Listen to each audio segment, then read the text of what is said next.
What's happening, people? Welcome back to the Brothers Geek Out channel. It's another episode of Fight Talk, and we are back to discuss some fights. And got K West. What's happening? K West is pointing at me. He's back. What's up? We're both wearing a black hat and black top. Yeah, that's the uniform. Today we're black. We got K West back. K West has been on his journey in Thailand, traveling around, getting his feet settled down in Thailand. And we just been trying to figure out timings. And we're gonna be back full time. We're just trying to figure out timing. There is a 3 hour difference. Even today, I made some mistakes about the time. But we're back. Listen, we're always going to be here to give our perspectives on the fight, be it a solo version or both of us, but we're going to get back into routine where it's both of us. But end of the day, we both got lives to live with work and all that sort of stuff, and we're always trying to find time to connect and talk about what we're passionate about, which is mixed martial arts and I guess specifically, maybe biasly, more the UFC. I always say that because I do want to make it clear that I want to watch all of it. But if I have to prioritize time, it's always going to be the UFC for me. But we'll get into the fights. Guys, check the descriptions if you don't want to hear the updates between us and what's going on with our lives. Check the description. I'll put that in. You can go straight to the fight talk. But on that note, how you been, brother? It's been a while. Yeah, man. I've had to go through some challenges, some hurdles to get where I am now. But like I've been telling people, I've had the hero's journey. I've had that moment where it's been like nothing's working and it's kind of you're up against it. You're falling off the mountain. You're free falling for a little bit, and then you have one last rattle in your front. Yes. And I began to climb up and yeah, I'm in a much better place than I was a month ago. I'm now an English teacher officially. Congratulations. Thank you, my friend. It's funny how things work. I waited 4 months to get it, and I had to go through like a crazy ordeal before I could get this job. But that's what I'm saying. The timing was nuts. Like sometimes, the universe asks you, "Do you really want something?" And you get pushed. It checks your. You know what I'm saying? When something you want and you get pushed, and it tries to see how resilient you are. You know. So yeah, man. Definitely. Definitely. I mean, look, you like this whole thing has been manifested into what it is today, right? You pull it out there in the universe, and in the day you'll find ways to make it happen, right? It's the same thing with my moves and me moving to Dubai and just things in general. Like you pull it out there in the universe, and that's the first step. And of course, you got to work towards it. You don't just pull it out there and sit back and think, oh, it's just gonna happen. No, you got to hustle. You got to work. You got to apply. You got to speak to this person. You got to, put cases together. Whatever the case is, you got to work, but you got to pull it out there in the universe and say, I'm gonna make it happen, and then put the work behind it. And be it depending on you as an individual, your time, your bandwidth for the day, your family, whatever it is. You have to figure out how much effort you can put into it each day, but you got to put in effort. Be it, listen, I'm a family man with 10 kids and like work that's 5 minutes a day, or I'm alone and even though I got a full-time job, I could put an hour in. Like everyone's gonna put in the same amount of hustle based on their life and their flexibility and their bandwidth and all that sort of stuff. Because I feel like, when people just say like, oh, you gotta just hustle all day, it's like, well, yes, 100%, but based on the individual and their life. Some people have kids and wives and this and that and husbands, whatever, and working full time. And some people don't. Some people are single, and it's like, all right, well, you can actually put in more time compared to someone else. Like, anyway, I just want to cut it. Something that I've been thinking about for a while, like thinking about for myself, like how much time could I put in stuff that I want to achieve based on someone else? It's never going to be the same amount of time, but the thing that we have in common is we should always be putting the time in towards what we're trying to achieve. Yeah, absolutely. And yeah, like that's what I'm saying. It was like whatever. I've heard from a couple people, whatever your heart is, you choose it, right? And it's going to be different. Whether you sit down and you do nothing, that's hard because you got no money coming in, and you got to deal with those hardships. Whether if you want to go and be like G-Man and travel and go in all these different places and have that experience and have a good living for yourself, but leave your family, that's hard. That's your hard. You've chosen. So yeah, man, it's just what it is that you decide, and yeah, manifested the fuck out of it basically, and and got what I wanted.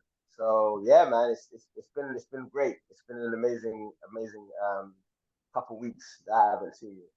It's Yeah. been incredible. We like, just for the listeners, we've obviously been communicating through WhatsApp, just haven't been able to give the update here or whatnot. But you've been traveling around. Like I don't even know where you are. Seriously, I don't know where you were in Thailand. I know you were out of Thailand for a little bit, and then you're around traveling around Thailand. Have you figured out where in Thailand that you're going to be like, oh, well, this is home. I'm still going to travel, but my base is this place in Thailand. Has that figured out, or are you still traveling around? So with the traveling stuff, that was only to go and do a visa run, which I mentioned before. Remember that? Yeah. So that was only for that, right? And I had to go to Laos to go and do that, and like that whole trip extended longer than it was meant to. It was meant to be 3 days, go get the passport and so on. Obviously, I'm on a budget, so I decided to take the bus, which is crazy amount of time, like maybe like 30 hours Wow. plus to go up and get the visa, everything, and then because of one reason or another, it extended. They had a holiday. It wasn't working, so I ended up being there for 7 days in Laos. But that was around the time that I got to work, so it was just like, oh my god, this is so difficult. 30 hours. Okay, got to do it. This happened. Hurdles. I got hustled. You know what? I understand what you're saying when you go somewhere and you get hustled.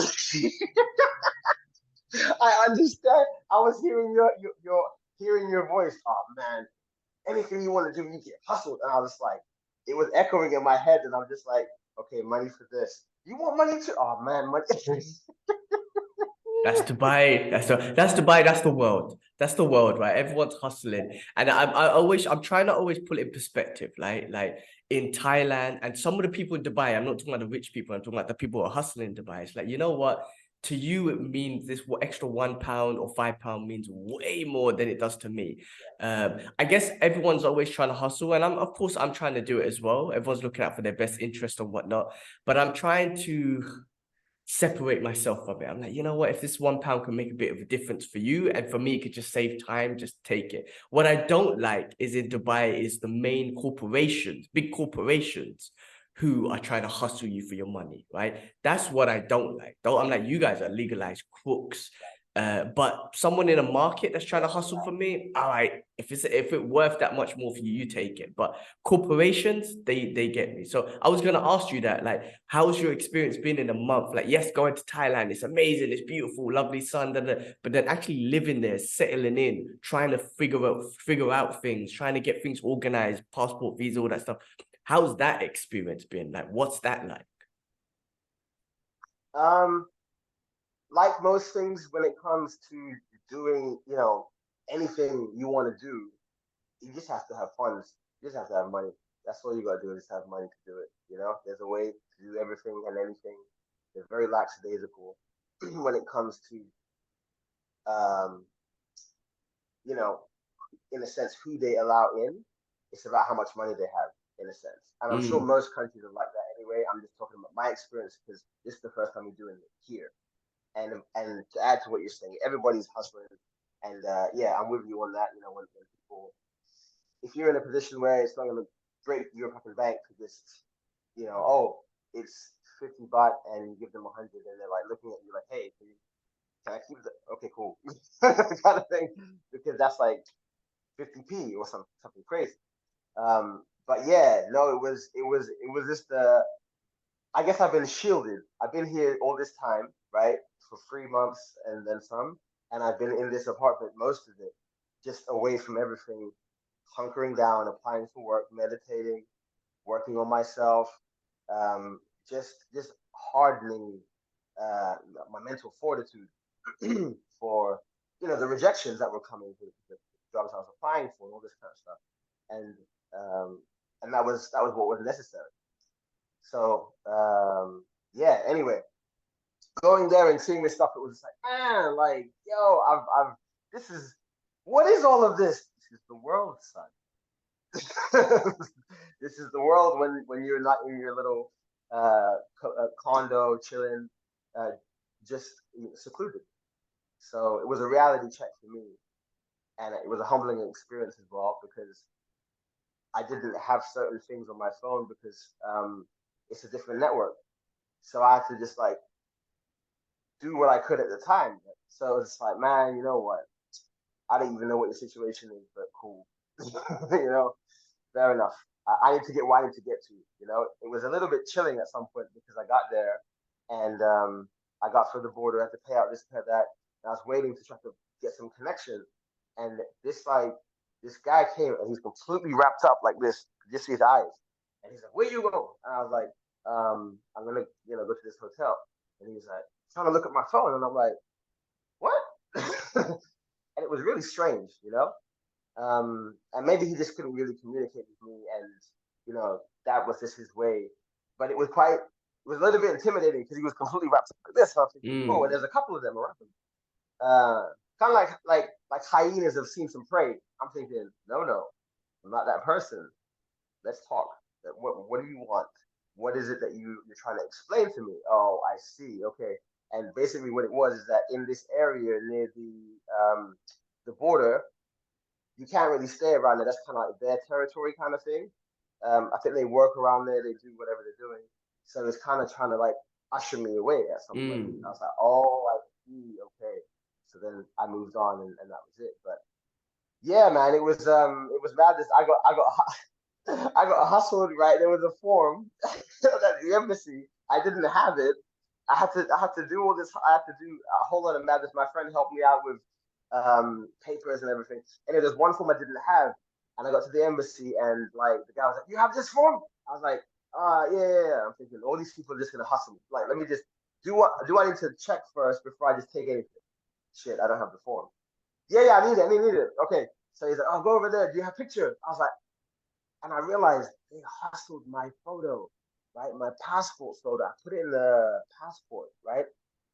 And I went through the border. They looked at my passport, and when I went through the border, got to the other side of Laos, they were like, "Oh, you need passport photo." I was like, "Oh, that's fine. Here you go." What? There was two of them in the passport. So I'm thinking, nah, So they wait, they kind of they your one photo became two. Is that what you're saying? I had two passport photos and I put them in my passport because I knew I needed them for this process. And in the steps of me going from the Thai border to the Lao border, it just poof got lost, and I had to pay money Oh, for the passport photos again on the Lao side, and I'm like, whoa! damn. So that Okay. was So funny. just little things where they just kind of, all right, let's sneak this passport photo away so you could just go pay for it somewhere else. That's what it seemed like. Like I really couldn't understand where they had gone to because I remember clearly. I was like, okay, I'll put them together because it makes sense to me to do that because this is the process. And then in that zip, it was just like And they couldn't, you don't think it just like dropped somewhere while you're getting your passport out or whatever? You don't think that could happen as well? it's possible. It's possible. I'm not ruling it out. I'm just saying that because everything was hustle, flex, and flow.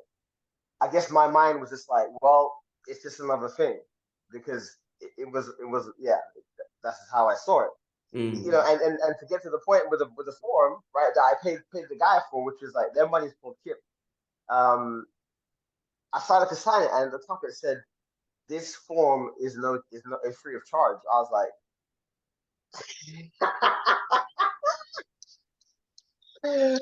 "Oh shit! Oh shit!" So yeah, but it's a nice place. It's a nice place. There's a lot of things outside, like a Van Vieng, mountainous ranges, but I wasn't there for that. Like once I got my place, I got the work, like did the got accepted. I just hunkered down and just worked, and yeah, that was Mm. it. Nice. Well, I mean, look, it's an experience, man, and I can relate from a different culture and country's perspective, not exactly Thailand and whatnot. End of the day, I think we don't see. Listen, I'm I can get very impatient. I can do. And I'm always screaming and shouting. So my first year here, just sorting out shit was so difficult just because of the way things were run here and because of the hustling, the bad communication, all that sort of stuff. It's just horrible service here. That's just Dubai. Now, I'm not telling you I'm used to it. I'm just I understand that's just the way. So even when we're getting into something, be it I don't know, booking a dentist appointment, I'm already like, okay, I know this is gonna be bad, right? And that's exactly what it was. Oh no, actually, I'll give you a better example. My car, I had to get my car, for example, for service, for example. It's a much better example. No, the first service, and I really want to take care of it. So every 5,000, basically the schedule I go is every 5,000. You should just get an oil change and stuff. So I'm like, yeah, I'll do that. I want to look after my car. This was given to me by the dealers at the time. This is the schedule. So just follow this. In fact, the car's pinging me to say, hey, it's 5,000. It's time for an oil change, right? So what happened was I called them 2 weeks ago. I'm like, yeah, they cool. We booked it in, all that sort of stuff. I told them it's a new car. They got my details on record because it's all in the systems. So we booked the appointment.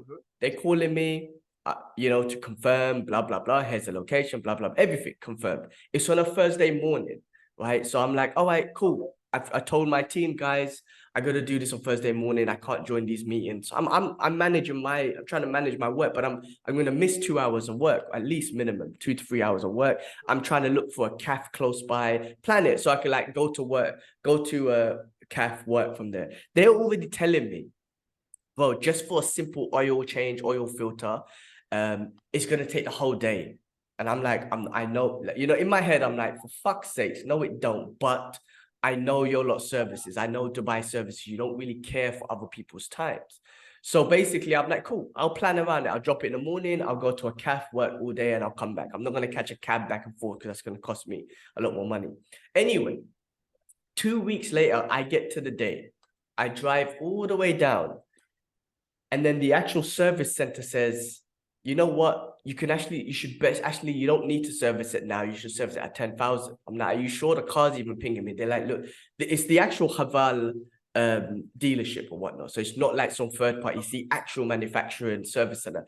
They're like, yeah, but here's the recommended one. So the recommended one is at 10,000 kilometers. It goes, look, you don't need to, trust me, you'll be fine. At 10,000, come back.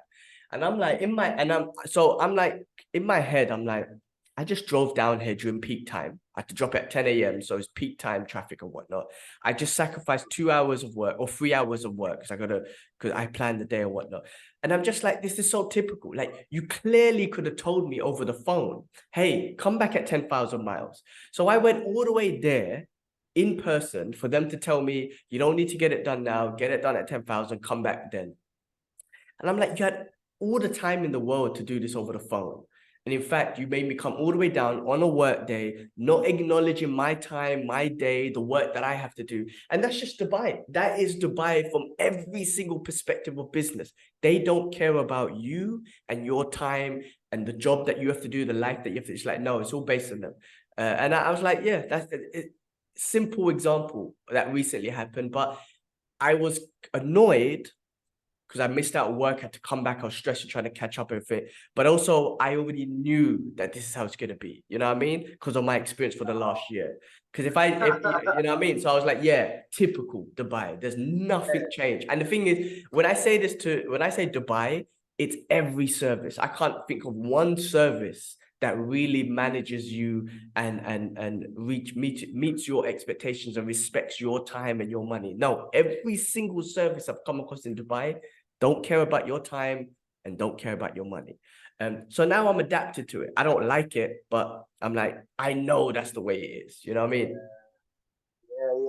No, it's difficult when that happens because then when you have your personal lived experience and that just kind of shapes your feelings towards it. Like with Lao, and I'm like, you know what? I know that situation would have been easier if all of these things would have happened beforehand. So that's fine. Like, so it was kind of difficult to distance the thought of like, oh man, you know what? I don't even want to be here, kind of thing. I'm just here to do this. So oh, you know what? You're in a whole new country. You should be amazed. You should have a look. you know, I, mm. I was kind of just like but I know that. So I know for next time if I have to go, when I have to go, it won't be that way because things will be different. Yeah, So I can enjoy exactly, it. exactly. I mean, look, you just adapt. Look, I enjoy Dubai. I enjoy my lifestyle. Enjoy everything here. That part I do not like at all. But I'm familiar with it. I still don't like it, but I just accept it. And I know, like they don't care about my time, so I know that I have to rearrange my day to accommodate me. Do you know what I mean? So I care about my time, obviously. So I'm like, all right, I'll start rearranging my things. But yeah, that's just the way it is, man. Other than that, that's I'm glad you're settled down. I see you. Are you going to go out to get your takeaway or something? Yeah, exactly. Yeah. You mentioned it earlier. But I'm glad you're settling down. Good. It's good to see you in person, and hopefully everything just keeps working out. And To answer your um, question, I'm I'm gonna be based in Samui. So until like something else happens in regards to the therapy stuff, like if I find a better opportunity somewhere for therapy, then I will go somewhere else. But for now, I'm here because I've got this spot here. Um, and yeah, I got the gym here. I can now move around. I'm more flexible now because I've got the online work. So I don't have to fear about like, oh man, like I gotta stay here. But no, I can go wherever I want to now. nice, nice. All So right. the more you get the spot, the contract runs out end of the month. Boom, boom, boom, boom. Um, yeah, the contract runs out at the end of the month. So I need to figure out what the plan is with my friend and what we're gonna do with that. So yeah, might find something a bit closer to the gym. Um, so yeah, I am settling down to answer your question here. Awesome, awesome. Well, that's good to hear. I mean, I had no doubts that of course, you will settle down. It's just a matter of when, and I don't think there's a rush because I think like I'm a type of person I just want to get everything sorted and I want to settle down. But you really like there is a process. There's a process between everything, and then there's so many little bits. It's not just move somewhere. There's hundreds of little things you got to take care of, be it bills, phone line, rent, like there's many things, right? So just step by step, you get through it. And Fine. yeah, so that's There's awesome, man. time. That's awesome. The thing about the only thing I would say is that in regards to visa stuff and trying to stay here like permanently, ooh, the hell, it's like ooh, it's very very tricky. So you have to get creative, or yeah, get create. Yeah, you have to get creative basically in order to Mm, stay here long term, like permanent visa. And like we said before, you can't own anything here, so you're kind of just investing. If you're gonna do business, you're gonna invest, or you're gonna spend a lot of money to set up something on your own, which you can do, mm, but it's a lot. So I found out those things now, and I'm like, that term, like you choose what chooses you, kind of thing. mm-hmm. I'm like, well, I've been chosen for many things and some things not, but it's like there might be other places where that's not such a hurdle, such a big challenge. Mm-hmm. So yeah, I'm still here and everything, but at the same time, if like I'm not being, if it's not choosing me, and it's becoming impossible to stay here without all this like drama, Yeah, then I will flip. got it, man. I mean, listen, it's a process. It's a process. I've been there. I know exactly what you're talking about. And some places take longer than others. But once you're settled, like you'll get to a point where this is all settled, everything's done. You know where you're staying, where you're Contact. working, and you know what I mean. So that will come. That will come. But the main thing you can't do is just be like, fuck it, I give up, I'm going home. That's it. That's when you lose. Um, No, it would be so flipped to another country, not that. Yeah, yeah, yeah, yeah. exactly, It would be exactly. that, but Awesome. more so. Sorry, I was trying to say before. It's the contacts. I just need to make the contacts. That's going to help me Mm-hmm. with that. But I guess in the meantime, I will just again I got the more flexibility now. So I can do my work as therapy. Okay, when that's quiet and I need to do a visa run or whatever, I can go and, you know, do things a bit more conveniently, like that, and see some other parts in Asia, right? And that can also be part of the journey, which is what I like. Like, okay, I have to do a visa run. It's a bit painful, but it's not going to be as painful as that one because I got some work coming in, so I can take planes and shit. So Mm. yeah, I can do that and go and get some new things and check out some new cultures and yeah, continue this, start the journey properly now, in a sense. Yeah, I think that's great. Just Yeah, because you got that income coming through, you can now use your visa ones as exploring little countries around Asia, which is amazing, man. I wanted to do more of that when I was, I mean, I done a lot when I was in Asia, but when I was in Singapore, obviously I wanted to do a lot more Southeast Asia, but because of COVID, that messed me up. But I did get to do like Indonesia, which was beautiful, and Malaysia and stuff like that. Um, so yeah, no, that'd be amazing for you, man. Just use that as an excuse to travel around, see different cultures, see different beautiful sort of landscapes and all that sort of stuff. It's just amazing. Um, that's cool, man. That's awesome. Good, man. I'm glad to hear as soon everything's. as I put myself out, sorry. No, go on, go on. I was gonna say, as soon as I sort myself out and I'm all good, you coming down, man. You coming down. I'm putting you up. I would, I would love to. I would love to, definitely, man. I mean, Thailand is definitely Almost another there. spot I want to come down. Japan is always on the list. So definitely would love to. Definitely would love Yeah. to. You do a tour or something. Yeah. Once it's all good, come on through, man. For sure. Amazing, man. Amazing. Thanks for the invite. Cool, man. Well, yeah, I mean, other than that, for myself in the last month, is Yeah. I've been giving updates. Man. You broke your body and shit. You told me like you out here with like, come on, you want to get in the grapple gun team?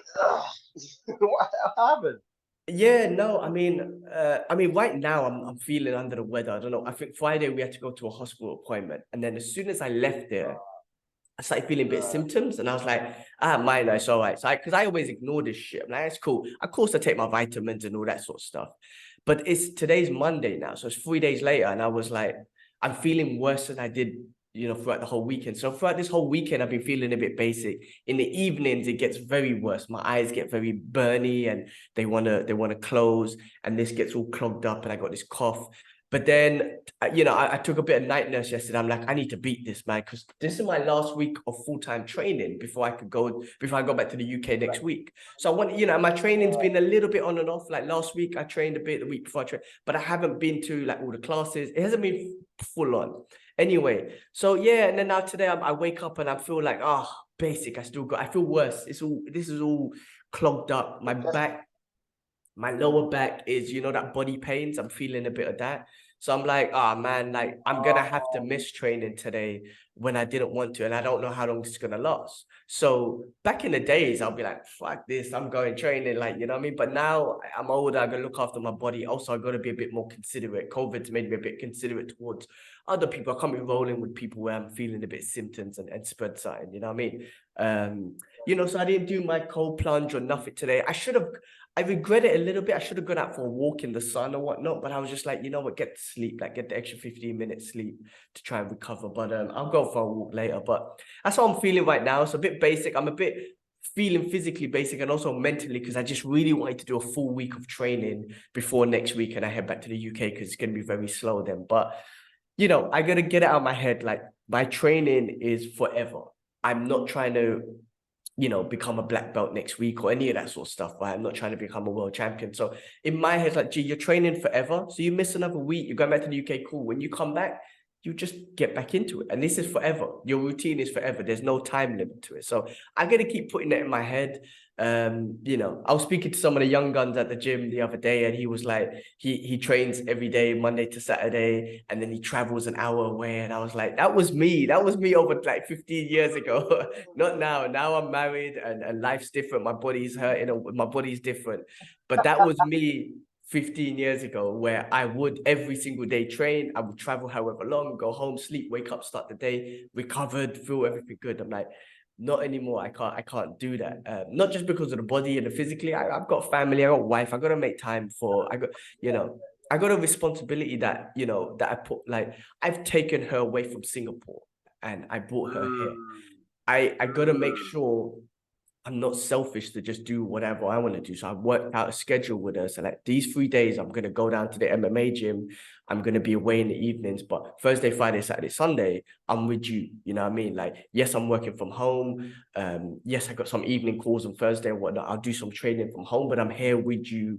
And on Friday, Saturday, Sundays, we spend time together. We go out. So that's important as well. Like that's another element of life that's kind of I've had to sacrifice a bit of training or going down to the gym. It's because I have to make time for my wife. You know what I mean? And one day when I have kids, my training is gonna be sacrificed a little bit more. But then one day, like when everyone's older and they could do their own thing, it's gonna go back up again. Yes, my body will be old and whatnot, but I'm gonna go back straight into it and do the best I can. So it's all here. It's all here. I see all the young guys training hard.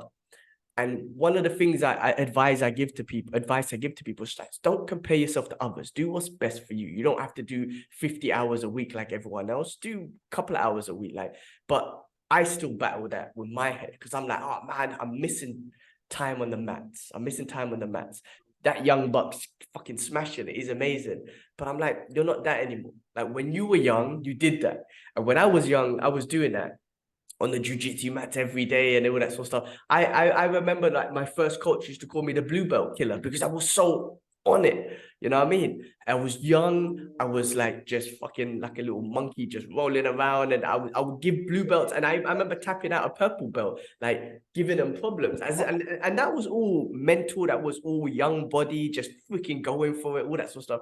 Now I'm the old guy who has to defend myself from the young white belt who's trying to tap me out. So it's all flipped around. It's completely flipped around. But I get it, but I'm constantly battling myself and like, gee, it's okay. Like, but anyway, I'm glad I have it because I use it as motivation to push myself. But yeah, I mean that's been the thing, you know, the cold plunge is going well. I'm loving it now. So, you know, I was saying my routine was just to get used to it. I just pour 2 liters of cold water that has been in the fridge and just at the same time get conditioned to it, but at the same time let the tub fill.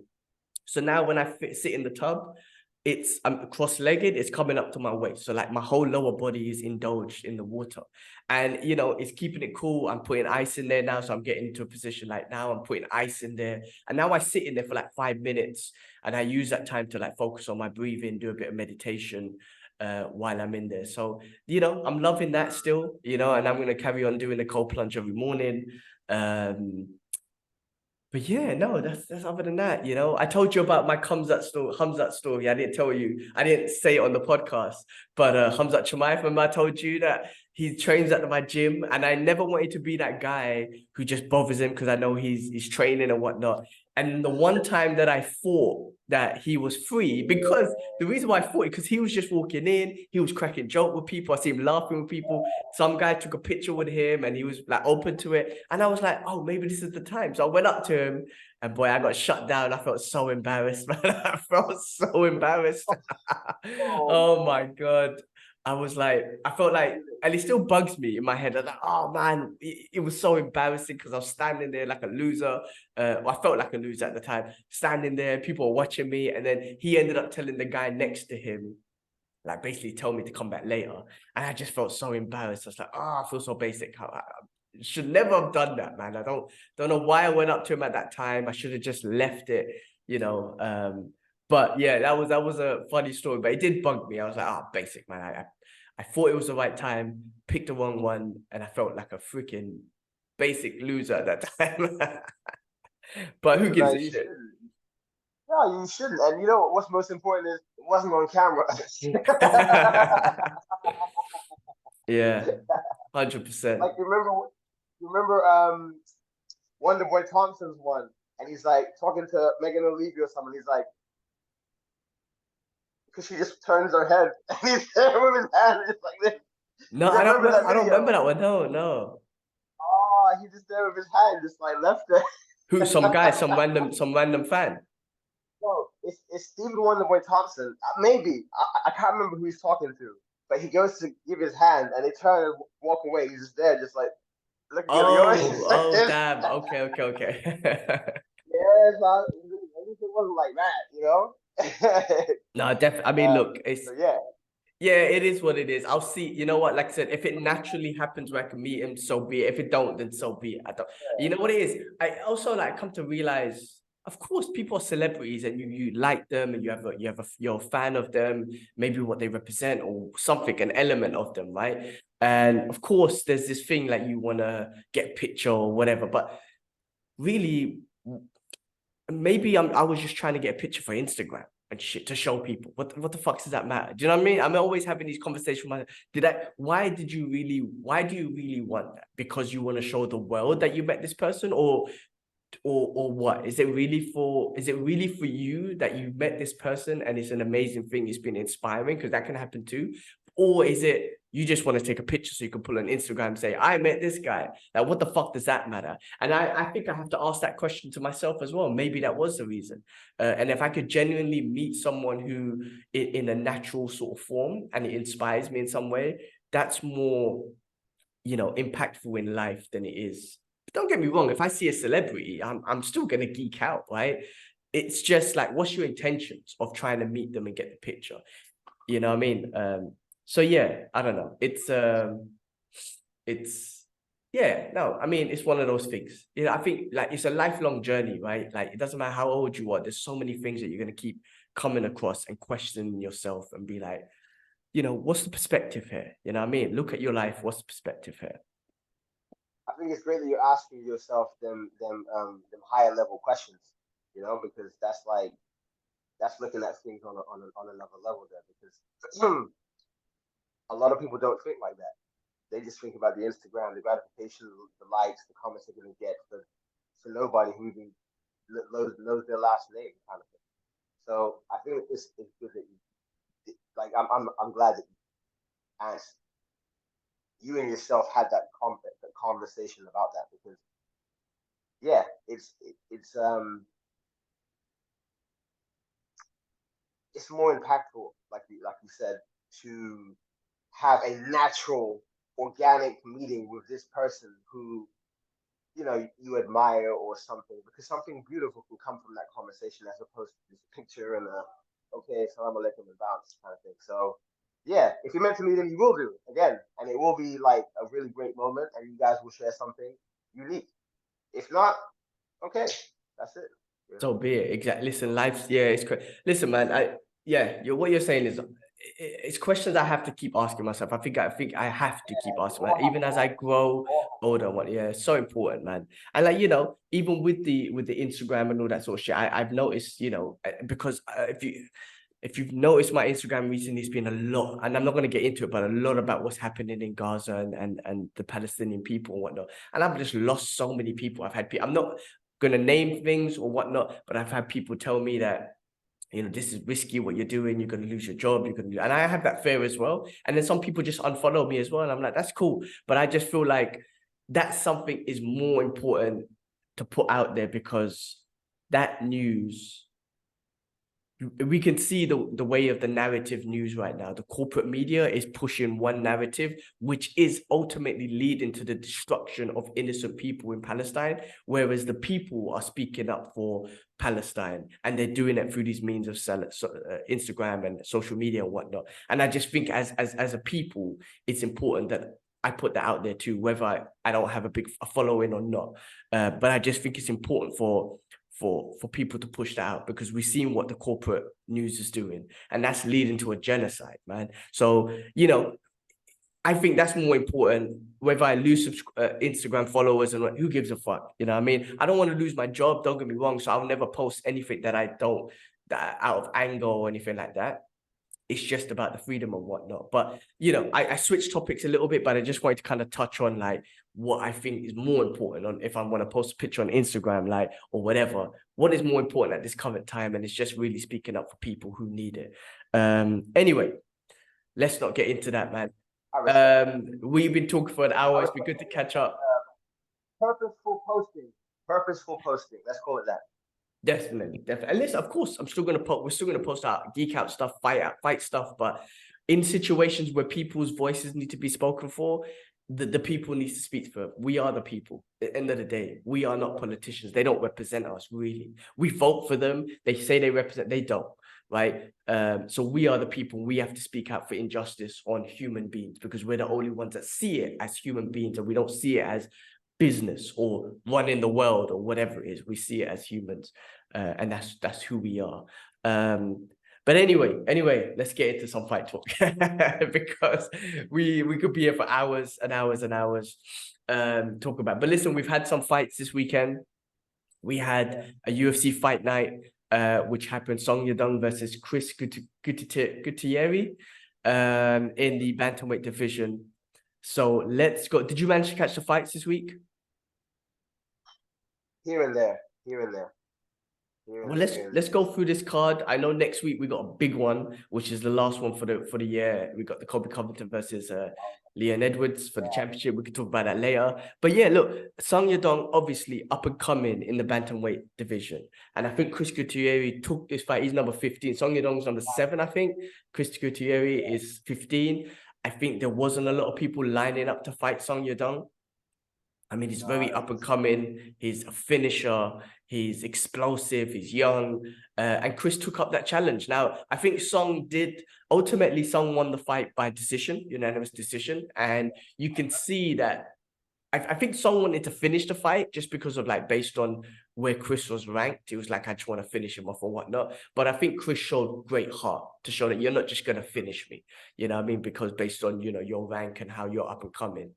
And then, striking battle was great.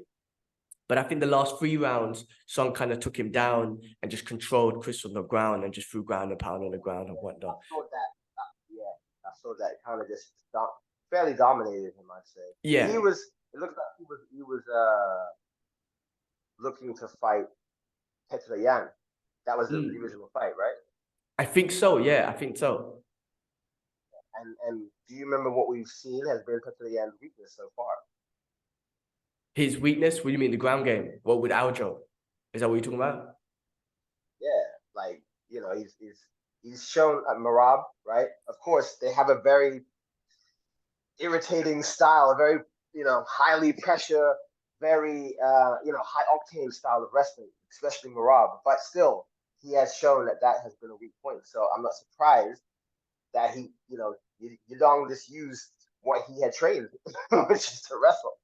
That's what I would have done if I was him, given what we've seen in the previous fights. Well, it's interesting because the first 2 rounds kind of Song stayed up, and then it was in round 3 where he was like, I'm just going to take him down, and he like I said, he kind of dominated. Chris was trying to throw up triangles and use his legs to attack from the ground with submissions, but ultimately Song Yadong was able to kind of control and dominate on the ground.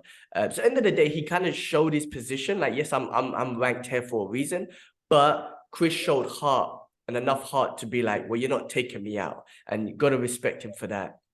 And it just kind of pushes Song up. I think it gives credit to Chris as well. Of course, he has to, get some wins in and whatnot. But it was a high prospect. It wasn't just anyone. It was Song Yadong who was a high prospect. And it was last minute. So, yeah, no, hats off to him. I need to go and watch the rest of the fight. But I just saw highlights of him getting dominated mostly.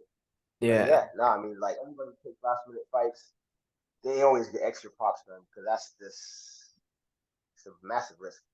Definitely. And this fight was supposed to happen in China. There was loads of things that, you know what I mean? Yeah. I saw him mention that after the fight, and he was like humble, it's all good. We're here, we do our thing. So yeah, hopefully we'll get another one in China next time. Probably Zhang Weili will come back, right? That makes the most sense. So, and what's his name? What's the other guy? I know who you're talking about. It's in my head. Li Jingliang? You talking about him? Yeah. Bring that brother on here. Yeah, no, I mean, they definitely need to do a China card, and Zhang Weili is like the biggest superstar out in China, so definitely need to get down. And Song Yadong coming up in that bantamweight division, so it's exciting for that division for him to come up like that. Who's fighting next? Zhang Weili. I know we're gonna. I don't know, I don't know. I'm not sure. I haven't heard anything about her. As you carry on, I'll look. Go on. All right, well, let's go to the co-main event. Anthony Smith, another last-minute replacement versus Khalil Roundtree. Khalil Roundtree now. Boy, this guy, so this is probably the biggest fight of his career because he's fighting Anthony Smith. I know it was last minute, but Anthony Smith was ranked in the top 5. But Roundtree's on this is a five fight winning streak that he's on, and he's just looking, especially in the striking. He's, of course, it's that Thailand trip and training in Thailand and whatnot, just looking like a different level, man. He's scary on the feet. And what's scary about him is when you are on the ground, man, my guy's kicking the shit out of you, man. Like he does a different kind of ground and pound, like that you don't see many people do, which is like kick to the body. And then I don't know if you saw this fight, but when he knocked Anthony Smith down in the third round, he was like charging up with a punch. Did you see his actions? Like he didn't go for it. It was like he was charging up like some God of War shit, and then the ref stopped it. But yeah, I saw the still. I was like, he just knew. I mean, bro, like he's very vicious on the ground. For him to charge up like that, I mean, I think from one respect, he was like, the fight's done. I don't need to go down, which is out of respect, amazing for him. But I can only imagine what that charge up freaking punch would have done to Anthony Smith. But just great striking. If you give Roundtree the space to strike, he's gonna put on a clinic, and it's fun to see, like, because he looks amazing when he does it. Like his technique, it just looks like flawless, like Thai style flawless. So I'm really a big fan of his striking. He's coming up on that lightweight division. Light heavyweight division. It'd be interesting to see. He called out Alex Pereira. You think that's going to be a great fight that the fights want to see? I mean, it's a bit tight or tough one to call out, but going straight for the title fight. But man, like I would like to see that. I think that's would be a fun fight. I think that would be pretty exciting too. Stylistically, it'd be mad crazy. Obviously, I didn't see the fight, but humor me. Was he moving the same way that he was when he first came with that Muay Thai style? Remember when he broke this guy? Yeah. Was he moving better than that? He was moving better than that because in that one, he was proper Muay Thai. Like he had that Muay Thai style. In this, he's still obviously striking with a Muay Thai strike. Like when I say Muay Thai strikes, I'm talking about just those combinations and leg kicks and all that sort of stuff. But he wasn't in the Muay Thai stance. He was I think he was in more of a traditional MMA stance.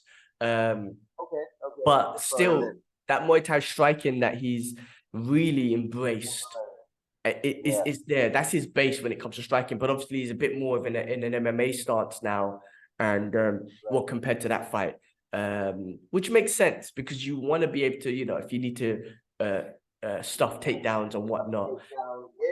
Yeah.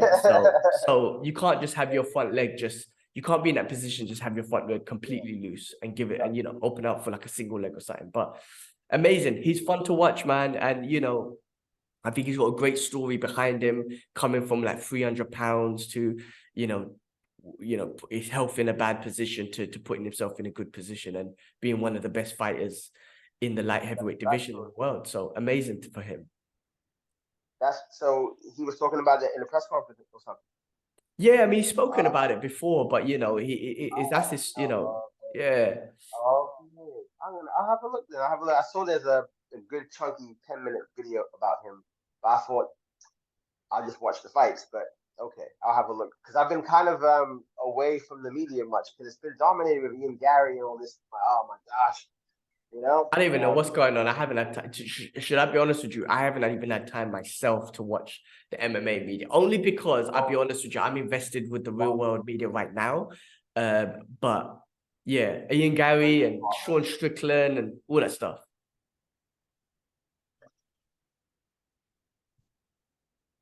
I'm gonna close that door. All right. But yeah, with Anthony Smith, what happens with Anthony Smith now? I don't know. The guy's had tons of fights. He had one of the best fights with John Jones. He definitely put it on John Jones when that happened. He's been up there. Can Anthony Smith make a comeback to the title?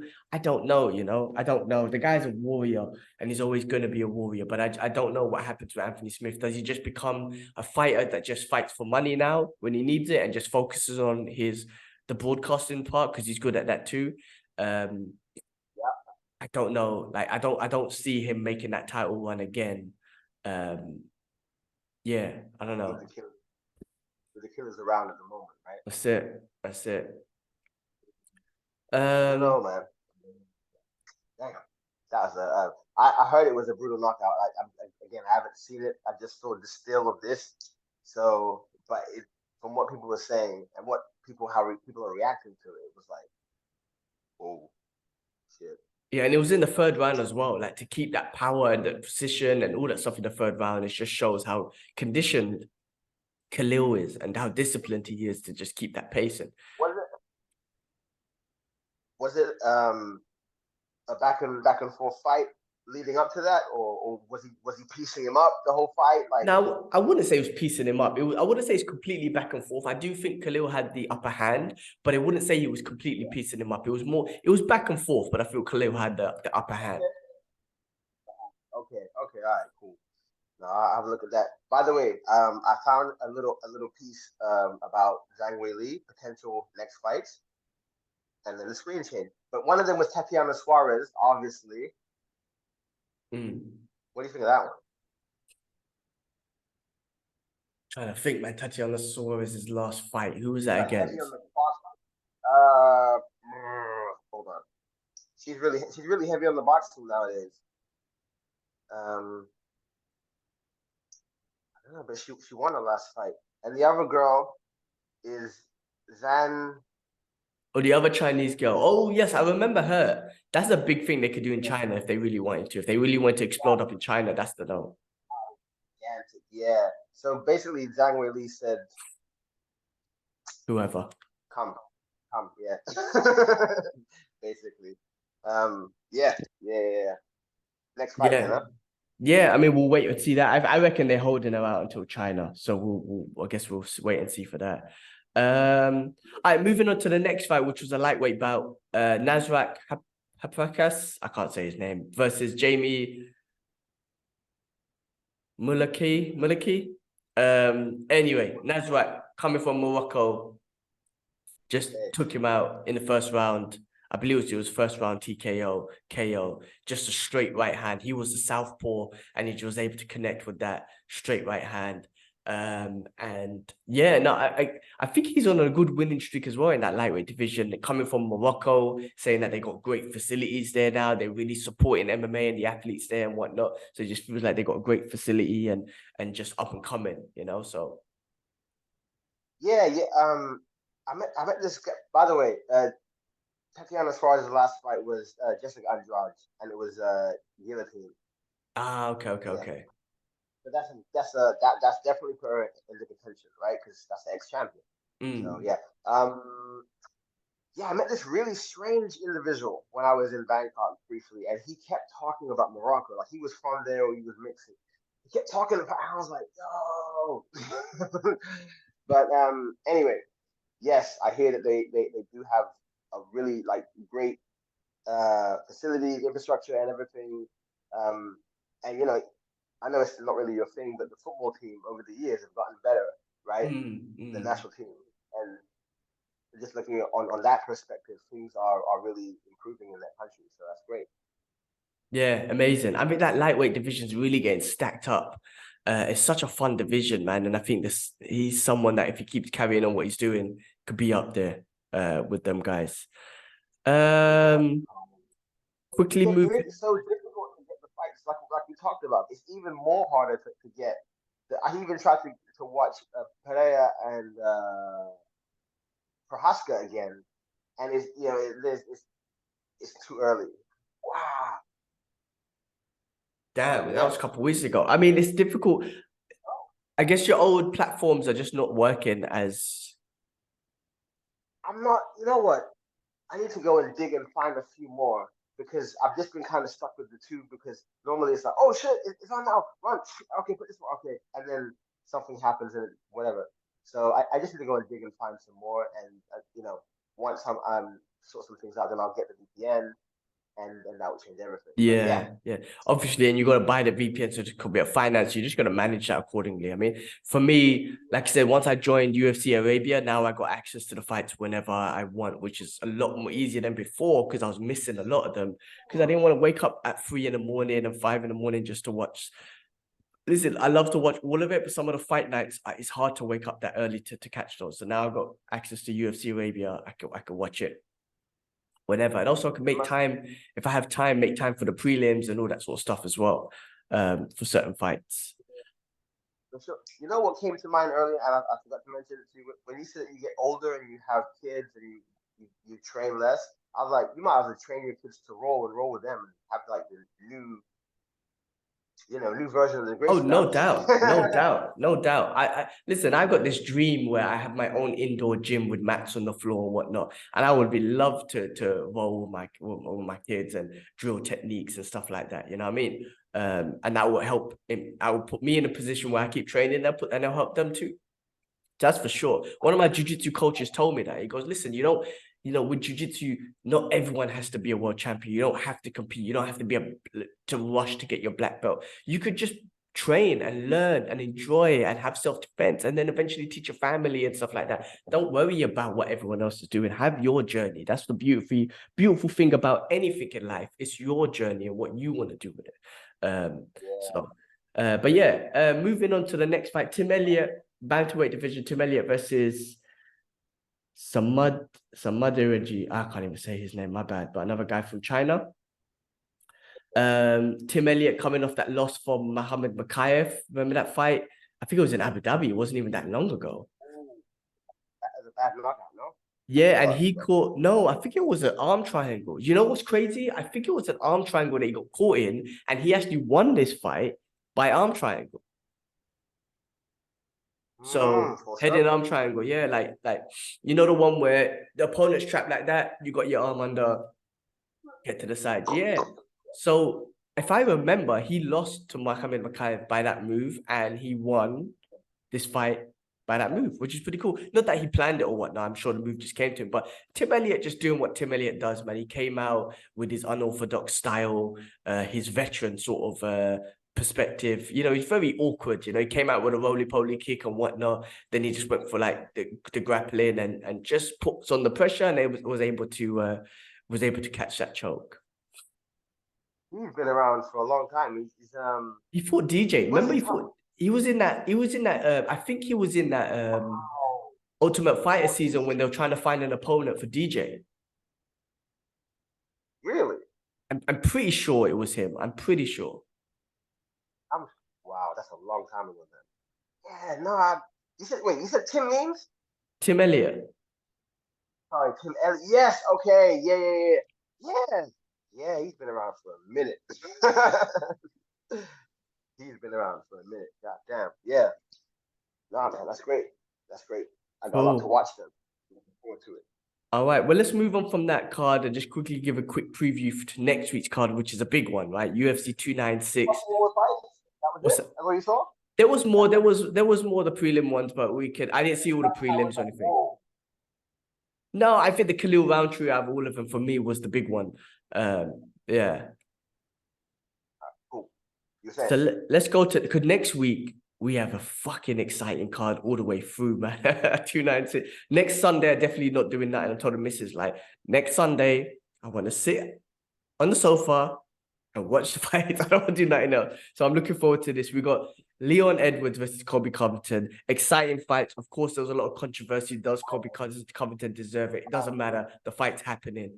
Now, Colby Covington, I've come to like, hear me out, I've come to like, right? Because he is funny and he is entertaining. And you ain't got to justify yourself. It's cool, man. Yeah, okay. And then end of the day, he puts on a hard fight. He's got great pressure. Right, he is not like he can't fight. He can fight. He's one of the best for sure. Right, I still don't think he deserves the title fight, but he got it. He's gonna make it fun. I am gonna watch the press conference just because of him. He makes it fun and whatnot. Yeah. As a bias, look, one, biasy as a British guy, and two, I like Leon Edwards' story. He's earned this. He's hustled for it. He's an amazing fighter. What he did to Kamaru Usman, you can't.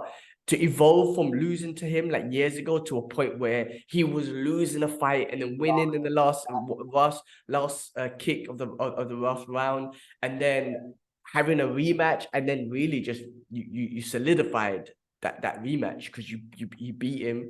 I want Leon Edwards to remain champion. I really do. I'm a fan of him. I think he represents the UK well. He's cool. He's humble. He's chilled. Not too much hype around him. He's one of them guys like he's opposite to Colby Covington, where Colby Covington had to make noise to get to these title fights, where Leon Edwards And Kobe Covington deserves it because of the fights. Don't get me wrong, he still deserves it because of fights that he puts on. But Leon Edwards literally earned these title fights and won these title fights with his fights, not the mouth. So, you know, exciting fight. Can Leon Edwards nullify the pressure of Kobe Covington? I think after what he did to Usman, I think so.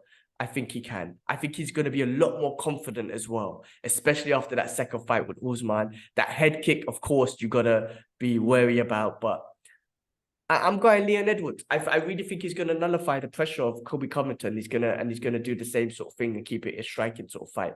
But we'll wait and see. It's a fun one.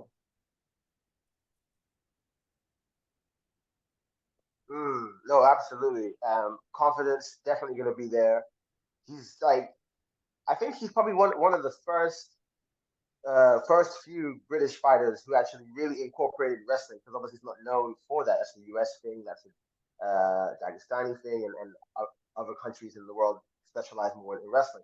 But yeah, like he's really put that in his game, and like you said, you've seen him, fight a wrestling kind of dominant, heavy champion in Usman, go through the first fight, lose in dramatic fashion, come back, lose most of that fight, and then come back with a head kick. And then the first fight, which was a bit more back and forth, but he did hold his ground like quite firmly, sternly in terms of wrestling defense and whatnot. So yeah, nothing to really be scared of in regards to wrestling. But Kobe Covington's style is a lot more different. He is that Marab shit going on. He's got that fucking nitrous gas of wrestling kind going on. Usman's style is not as wrestling dominant, or heavy generally, right? You start to find his hands, and we see him. Okay, like you kind of forget he's one of them guys. You kind of forget he's a wrestler for a moment because he's good with his hands. So it's going to be a very interesting test for Leon. I can't call it, man. We'll wait and see. I just realized, bro, I got a work call coming up in 10 minutes. So in 15 minutes. So let's quickly skim through the rest of the card real quick.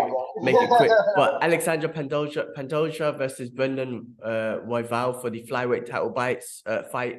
So, what's his name, man? We had I can't remember the champion's name, the ex-champion, sorry. But this championship fight was won by two guys. I'm blanking on names now because I'm not. Davison Figueiredo and Brandon Moreno. Yes, it was.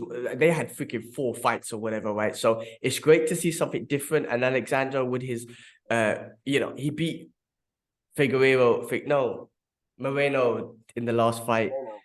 Yeah, he beat him twice, right? No. Yes. You're right. He beat him previously before he was champion. So I mean, yeah, no, exciting. I mean, I think it's exciting for this division just to kind of move on. I mean, Moreno's such a nice guy. You kind of want an amazing fighter, obviously, as well. You don't want people to be champions just because they're nice. They're gonna put it. It'd be great to see him come back up as well. But yeah, this would be a fun one. I think. I think. What do you think? Because I think I'm more excited about some of the last 3 fights, which is crazy, than that title fight. But go on, what's your thoughts real quick? In regards to what? That title fight, yeah.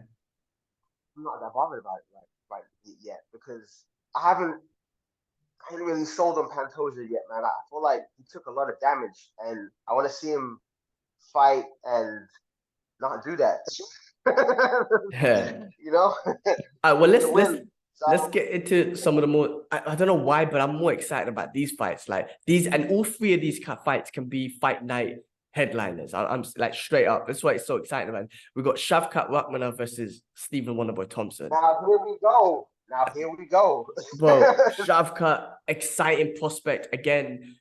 Based on his fights, his finishing rate, like 100% finish rate. He finds a way to win. Amazing grappler. He showed his striking against, I think it was Jeff Neal. Obviously, Stephen Wonderboy Thompson is a different level of striking, but this is a fun fight, and I'm super looking forward to see what happens. And can Stephen Wonderboy Thompson, he's older now. He's older now. Can he hold off Shavkat, or is Shavkat just that young gun that's gonna use his MMA abilities to take out Wonderboy? Does he strike with him, or does he take him down? Like, what does he do? Does he try to prove a point, or does he just, use what's best for him? I mean, when I think of Shavkat Rachmanov, I just have this image in my head of him strangling Jeff Neal and just I'm just like, that's probably, that vision in my head is so almost unwrestling, like just literally strangling somebody. uh, Scary vision in my head of him. But in regards to the fight, I think it's a hard one to call, man, because I know like Shafkat is a bit more well rounded. Obviously, he's got the wrestling. Stephen Wonderboy is not that kind of beast. Uh, but he has great wrestling defense. Is that right? He does.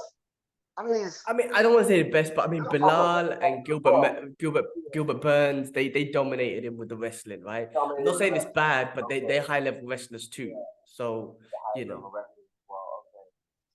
yeah, it'll be a tough one. I think Shafkat will have more. I think he's got more tools um in his locker box than Stephen Wonderboy Thompson.